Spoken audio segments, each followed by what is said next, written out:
I believe in my classroom is that reading should be fun. Reading should be engaging for kids. We see people that graduate from school and they breathe a sigh of relief. They never have to read a book again.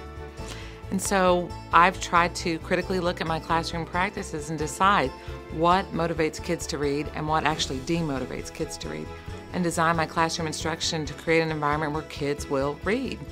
They become book fans. They follow their favorite authors on Twitter. They anticipate new books that are coming out, and they're crazy about books. Have you read this one before? It's World War II, but it's sad. Now the enjoyment part is important. I think kids need to develop that love of reading early on so that they can become lifelong readers, but we also know there's an academic side to it. And what we do know is that people that read the most are the most successful at the game of school.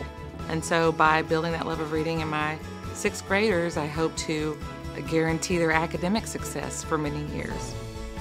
Take them both. Brown one's first, green one's Mrs. Miller is obsessed with books, and she really cares about kids reading. Her class is awesome.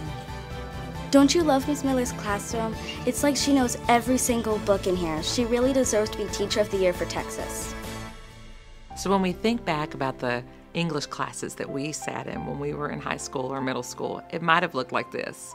Everybody reads the same book, everybody takes the same tests on the same activities. We might make dioramas, we might make crossword puzzles. It may take 4 weeks to go through a book or 2 months. And what we do know about reading research is that actually demotivates kids, makes them hate reading. And so I started thinking about, what does a traditional classroom offer that's worthy and meaningful in developing kids as readers, and what isn't? And how can we look at those practices and change them and make it where we can accomplish our academic goals and yet still keep the kids interested and motivated to read?